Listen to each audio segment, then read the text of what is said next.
Chapter 17. The 8 teams stood bunched in front of the reviewing stand. Dr. Zinchenko called out names one by one. Kyle and his friends would be last to receive their new Olympic edition library cards. It was like baseball. The home team always batted last. Miguel nudged Kyle. You think there's going to be another secret coded clue on the back of the cards? When Kyle and his teammates had played the escape game, one of their biggest clues came from writing down the first letters of all the books printed on the backs of their library cards. The letters spelled out a sentence that pointed them toward the library's secret exit. I hope so, said Akimi, because none of the other teams will know how to play Mr. Lemoncello's first letters game. Maybe we should tell them, suggested Sierra. Why? Asked Akimi. I thought we wanted to win. We do, said Sierra, but we don't want to cheat. Yo, said Miguel, it's not cheating just because we know something the other teams don't. Sierra sighed, but it is an unfair advantage.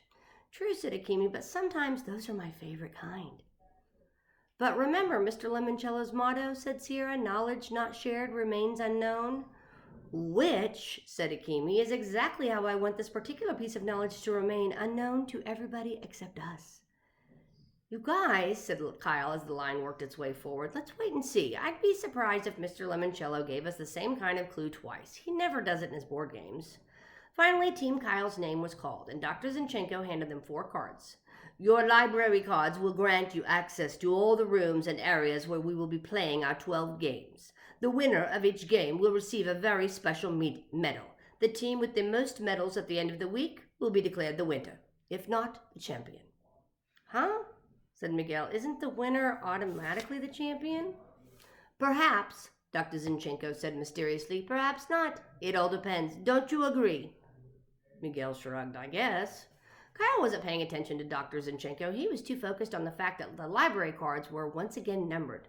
Now, if you children will excuse me, said Dr. Zinchenko, touching her Bluetooth earpiece, it seems Mr. Lemoncello needs me inside. He has glued his mouth shut on a caramel apple.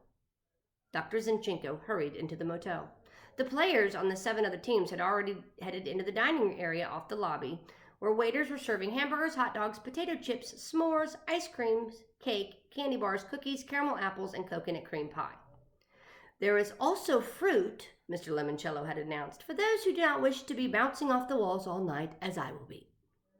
Team Kyle's chaperone, Mrs. Youngins, and Mr. Sharp came over to join them. Good job on the parade, you guys, said Mrs. Youngin. We're going inside to grab one of those burgers. We're right behind you, said Kyle. Totally, added Miguel, and the 4 teammates waited. As soon as the adults were gone, they flipped over their library cards. There were images of book covers printed on the back. Awesome, said Akimi, just like last time. You guys know the drill. We need to write down the first letter of every title. I've got a pen and paper, said Sierra, digging into her hip pocket of her tracksuit, and the team laid down their cards in order.